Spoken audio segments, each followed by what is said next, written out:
யூஸ்ஃபுல்லான business tips நம்மளுடைய big shots express சீரீஸில் இதுக்கப்புறம் கண்டினியூஸாக நிறைய பிஸ்னஸ் பற்றின ஆலோசனைகள் கொடுக்கலாம் அப்படிங்கிற ஒரு ஐடியாவில் வந்திருக்கோம். ஃபஸ்ட்டு அதில் நிறைய பேர் என்கிட்ட கேட்டிருந்தது உங்களுடைய ஃபார்ம் ஹவுஸ் ரெடி பண்ணுறதுக்கும் உங்களுடைய இந்த தோட்டம் மெயின்டெனன்ஸுக்கும் அதுலேருந்து வரக்கூடிய இன்கமும் எவ்வளோ என்ன ஏது அப்படிங்கிற விரிவாக்கமான டீட்டெயில் வந்து கேட்டிருந்தீங்க. ஃபஸ்ட்டு நம்ம வந்து எப்படி அந்த ஃபார்மை ரெடி பண்ணோம், அதுக்கப்புறம் அதில் என்னென்னலாம் நம்ம வந்து பண்ணோம், அதில் இப்போ மெயின்டைன் பண்ணுறதுக்கு எவ்வளோ செலவாகுது, மந்த்லி எவ்வளோ ரெவன்யூ ஆகுது, நம்ம கரண்ட் பில் எவ்வளோ கட்டுறோம், இது எல்லாத்தையுமே நம்ம வந்து ஒரு பிரீஃப் எக்ஸ்பிளனேஷன் கொடுக்கறதுக்காக தான் இந்த ஒரு பர்டிகுலர் வீடியோ. நம்ம வந்து வச்சிருக்கிறது கிட்டத்தட்ட ஒரு 1.5 ஏக்கருக்கான தென்னமுல்லை தோட்டம் வந்து வச்சிருக்கோம். இந்த தென்னமுல்லை தோட்டம் வந்து பராமரிக்கிறதுக்கு தனியா வந்து ஒரு ஆள் கண்டிப்பா நீங்க போடணும். அதே மாதிரி இதை ரெடி பண்றது ஒரு 3 to 4 இயர்ஸ் சாலிடா உங்களுக்கு வந்து டியூரேஷன் ஆகும். 4 to 5 வருஷம் நீங்க சாலிடா இதுல வந்து ஸ்பெண்ட் பண்ணீங்க அப்படின்னாலுமே ஏகப்பட்ட லாஸ் நீங்க ஃபேஸ் பண்ணதுக்கு அப்புறம் தான் அதுல இருந்து நீங்க வந்து ஈல்ட் எடுக்க முடியும். ஸோ ஃபர்ஸ்ட் தென்னமுல்லை போடுறதுக்கு நீங்க என்னெல்லாம் பண்ணணும் அப்படிங்கறத பிரீஃபா வந்து ஃபர்ஸ்ட் எக்ஸ்பிளைன் பண்ணலாம்.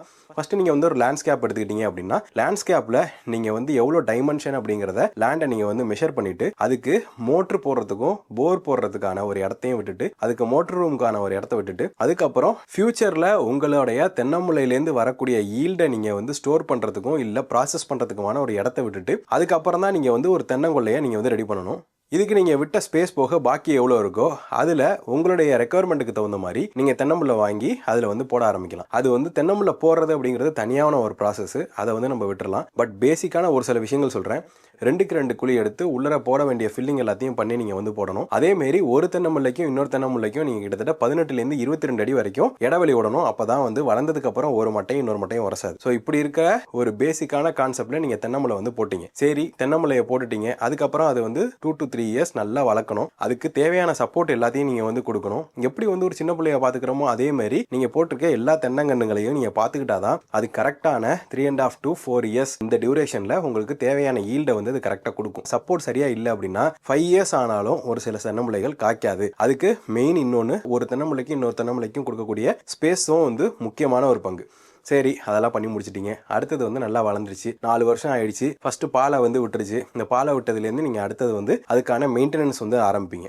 தென்னமுல்லை மெயின்டெனன்ஸ் அப்படிங்கிறது சும்மா கிடையாது. அதுக்கு நீங்கள் பார்த்து மருந்து வச்சு அதோடைய வேர் முதல் குருத்து வரை எல்லாத்தையும் வந்து கவனிக்கணும். அப்படி இல்லை அப்படின்னா காண்டாமிருக வண்டு, கூன் வண்டு, சிகப்பு வண்டு இந்த மாதிரி வண்டுக்கு தாக்கத்தால உங்களுக்கு 5 வருஷம் 7 வருஷம் தென்னமுல்லை வளர்ந்தா கூட அதை அப்படியே வந்து கொண்டு அந்த மரத்தை ஒண்ணுமே இல்லாமல் அந்த வண்டுகள் வந்து ஆக்கிடும். அதனால ஃபர்ஸ்ட் நம்ம அந்த குருத்துகளை கவனிச்சு மரத்தண்டுகளை வந்து கவனிச்சு அதுலேருந்து நீர் வடியுதா அப்படிங்கிறதெல்லாம் நம்ம ஒவ்வொரு வருஷமும் அதை வந்து பார்த்துக்கிட்டே இருக்கணும். அதே மாதிரி பார்த்து உங்களுக்கு தண்ணி வடியுது இல்லை மட்டைகளில் வந்து ஓட்டை இருக்கு அப்படின்னா நீங்க உடனே அதை கொண்டு போய் உங்களுடைய வேளாண் அந்த கடைகளில் வந்து காமிச்சு அதுக்கான மருந்துகள் என்ன அப்படிங்கிறத, இந்த காண்டாமிருத வண்டு, கூன் வண்டுக்கான மாத்திரைகள் இதெல்லாம் வந்து நிறைய விற்பாங்க. அதெல்லாம் நீங்க வாங்கிட்டு வந்து எல்லாத்தையும் வந்து போட்டுக்கணும்.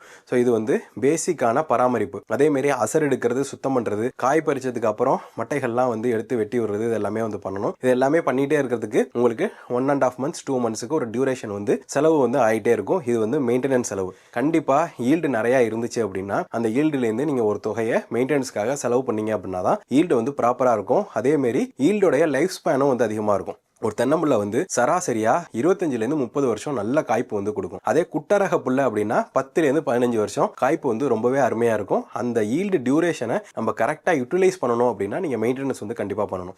அதே மாதிரி அடியில் இருக்கக்கூடிய அந்த வேர் அமைப்புக்கு நீங்க வேர்லயே வந்து தண்ணி விடாம நல்லா வந்து அகலமான குழிகள் வந்து அமைச்சு அதுல நீங்க வந்து தண்ணி விட்டு வேரை வந்து ஸ்ட்ராங் ஆகிட்டீங்க அப்படின்னா தான் மேல இருக்க குடும்பைகள் வந்து கொட்டாது. ஸோ இது வந்து பேசிக்கான ஒரு பராமரிப்பு. அதே மாதிரி உங்களுக்கு எடுக்கக்கூடிய ஈல்டை நீங்க வந்து மதிப்பு கூட்டலா வித்தீங்க அப்படின்னா தான் உங்களுக்கு வந்து லாபம். எப்பயுமே தென்னமுல்லை கொள்ளை வந்து கிட்டத்தட்ட வந்து ஒரு 40 ஏக்கர் 50 ஏக்கர் வச்சிருந்தீங்க அப்படின்னா தான் தென்னமுல்லை கொள்ளையிலேருந்து வர தேங்காயை நீங்க வந்து மொத்தமா ஏற்றலாம். இல்ல நான் வந்து 5 ஏக்கருக்குள்ள தான் வச்சிருக்கேன், 5 ஏக்கர்ல தான் நான் வந்து போட போறேன் அப்படிங்கிற மாதிரி பண்ணீங்கன்னா உங்களுக்கு அந்த தேங்காயை வந்து நீங்க தேங்காய் எண்ணெயாவோ இல்ல வேற ஏதாவது வந்து ஒரு மதிப்பு கூட்டல் விஷயமாவோ நீங்க அதை வித்தீங்க அப்படின்னா தான் அது வந்து உங்களுக்கு ஒரு பலன் கொடுக்கக்கூடிய தொகையா வந்து இருக்கும். இல்ல அப்படின்னா வரத்துக்கும் போறதுக்கும் உங்களுக்கு வந்து கரெக்டா தான் இருக்கும். சரி, தென்னமுல்லையில அந்த தேங்காயை மட்டும் தான் நம்ம வந்து சேல் பண்ணலாமா அப்படின்னா கண்டிப்பா இல்ல. நீங்க மட்டையை வந்து உரிச்சி எடுத்துக்கிட்டு நீங்க தனியா தேங்காயை சேல் பண்ணிட்டு மட்டையை நீங்க வந்து கயர் ஃபேக்டரிக்கு வந்து கொடுக்கலாம். அதாவது கயர் வந்து திரிக்கிறாங்க இல்லையா, அந்த கயர் ஃபேக்டரிக்கு நீங்க வந்து அதை கொடுக்கலாம். அவங்க ப்ராசஸ் பண்ணி அதுல இருந்து அவங்க கயருக்கான அந்த ரா மெட்டீரியல் வந்து எடுத்துப்பாங்க. இது மட்டும் இல்ல, மட்டையை நீங்க வந்து திருப்பியும் ஒரு ப்ராசஸ்க்கு வந்து கொடுத்து அதை வந்து கீத்தா மாத்திக்கிறதுக்கான ஒரு வாய்ப்பும் வந்து இருக்கு. ஒரு மட்டை வந்து 3 ரூபா 4 ரூபா 5 ரூபான்னு ஏரியாவுக்கு தகுந்த மாதிரி ஒரு மட்டையை வந்து எடுத்துட்டு போவாங்க. ஏன்னா இன்னைக்கு வந்து ஒரு கீத்தோட ரேட் வந்து எங்கேயோ போயிடுச்சு. ஒரு கட்டு கீத்து அப்படிங்கிறது இன்னைக்கு கட்டான விலையா ரொம்ப வந்து அதிகமா தான் வைக்குது. அதனால இந்த மட்டை மட்டையை வந்து காசு கொடுத்து எடுத்துட்டு போய் கீத்து பின்னி விற்கிறவங்களும் இருக்காங்க. அவங்கள நீங்க கரெக்டா பிடிச்சிட்டீங்க அப்படின்னா உங்களுக்கு பழுத்த மட்டையான அப்படியே நீங்க வந்து வெட்டி அவங்கள்ட்ட கொடுத்துடலாம். ஸோ அதுவும் வந்து முடியலையா, ஒரு பல்வரைசர் மிஷின், இந்த பல்வரைசர் மிஷின் வந்து நீங்கள் கிட்டத்தட்ட வந்து ஒரு 10 ஏக்கர் வச்சிருக்கீங்க அப்படின்னா அது வந்து ஒரு எஃபிஷியன்ட். நீங்கள் பல்வரைசர் வாங்கி வச்சுக்கிட்டீங்க அப்படின்னா மொத்தமாக மட்டை அதுக்கப்புறம் உரிமட்டை எல்லாத்தையும் உள்ளர போட்டு அதை நல்லா பவுடராக அடித்து அதுலேருந்து வரக்கூடிய அந்த கழிவுகளை நீங்கள் எடுத்து உங்களுடைய ஃபார்முக்கே நீங்கள் ரீசைக்கிள் பண்ணலாம். இல்லை அப்படின்னா அதை வந்து கோகோ பெட் செய்யறதுக்காக அடுத்த ப்ராசஸ்க்கு நீங்கள் வந்து எடுத்துகிட்டு போகலாம். ஸோ இது மட்டும் இல்லை, இந்த மட்டை இல்லாமல் உங்களுக்கு பாலை இல்லாமல் தனியாக அதுக்கப்புறம் இளநியாகவும் நீங்கள் வெட்டி விற்கிறதுனா நீங்கள் பிஃபோராகவே வந்து ஒரு ப்ராசஸை இளநியாக வெட்டி கொடுத்துடலாம். அதுக்கு வந்து பச்சைக்காய் நிறைய இருக்கணும். உங்களுக்கு வந்து காய்ப்பு வந்து எக்கண்டமா இருந்துச்சு அப்படின்னா தான் இளநிக்கு நீங்க வந்து கொடுக்க முடியும். இல்ல காய் கம்மியா தான் இருக்கு, இளநிக்கு கொடுக்குற அளவுக்கு இல்லை அப்படின்னா நீங்க கொஞ்சம் முத்த விட்டு அதை வந்து தேங்காயா நீங்க பறிச்சு ப்ராசஸ் பண்றது தான் உங்களுக்கும் வந்து நல்லது. ஸோ இதுதான் வந்து பேசிக்கான தென்னமுல்லை பராமரிப்பு. அதுலேருந்து வரக்கூடிய ஈல்டு. நீங்க வந்து ஒரு 1.5 மாசம் 2 மாசத்துக்கு, அதாவது 45 நாள் 50 நாளைக்கு ஒரு வாட்டி தேங்காய் நீங்க வந்து வெட்டலாம். அதுக்கு தகுந்த மாதிரி நீங்க வந்து டியூரேஷனை பார்த்து உங்களுடைய மரங்களை நீங்க வந்து கவனிச்சுட்டே இருக்கணும். ரொம்ப மரம் ஹைட்டா போயிடுச்சு அப்படின்னா கண்டிப்பா வந்து நீங்க ஆள் வச்சு ஏறி தான் வந்து அதை பறிச்சு எடுத்துக்கிற மாதிரி இருக்கும். இல்ல குட்டரகமா தான் இருக்கு, ஒரு 5.5 வயசு 6 வயசா இருந்தாலும் நாங்க வந்து அலக்கு வச்சு பறிக்கிற டியூரேஷன்ல தான் இருக்கு, அலக்கு வச்சு பறிக்கிற ஹைட்ல தான் இருக்கு அப்படின்னா நீங்க கண்டிப்பா அலக்கு வச்சு பறிச்சு உங்களுடைய காய்களை நீங்க வந்து எடுத்துக்கலாம். அதுக்கு வந்து பெரிய செலவு வந்து ஆகாது. ஏன்னா இன்னைக்கு வந்து நம்மளுடைய இந்த டெல்டா பகுதிகளில் உங்களுக்கு ஒரு மரம் ஏறி அதுல இருக்கக்கூடிய காய்கள் எல்லாம் பறிச்சுட்டு கொஞ்சம் சுத்தம் பண்ணி கொடுக்கறதுக்கு 100 to 120 ரூபா வரைக்கும் கேட்கறாங்க. அதாவது ஒரு மரம் ஏறி இதை பண்றதுக்கு. நீங்க அப்ப உங்களுடைய தென்னமுல்லை கொள்ளையில கிட்டத்தட்ட ஒரு 300 மரங்கள் இருக்கு அப்படின்னா அதுக்கு தகுந்த மாதிரி நீங்க அதை வந்து கால்குலேட் பண்ணிக்கணும்.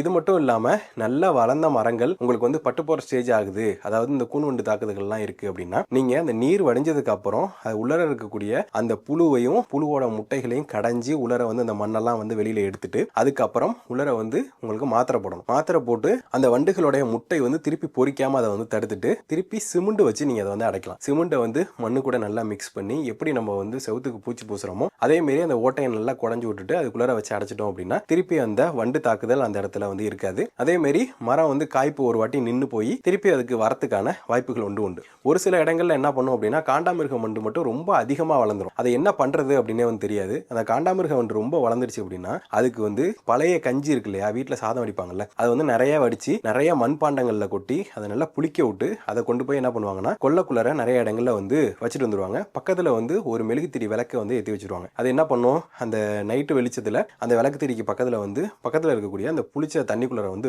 விழுந்து திருப்பி பறக்க முடியாம அது தண்ணியிலே மூழ்கி வந்து செத்து போயிடும். இது வந்து ஒரு கண்ட்ரோல் மெத்தட். ஸோ இதுதான் வந்து ப்ராசஸ்.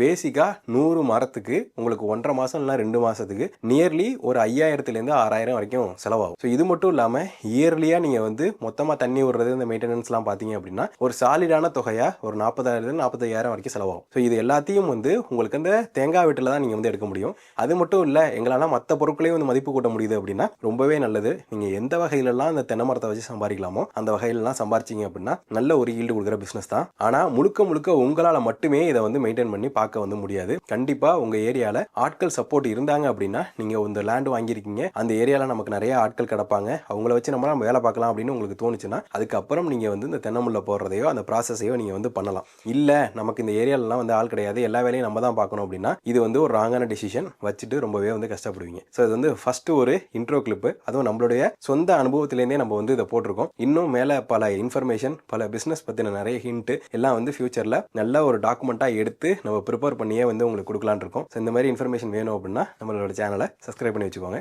Stay tune.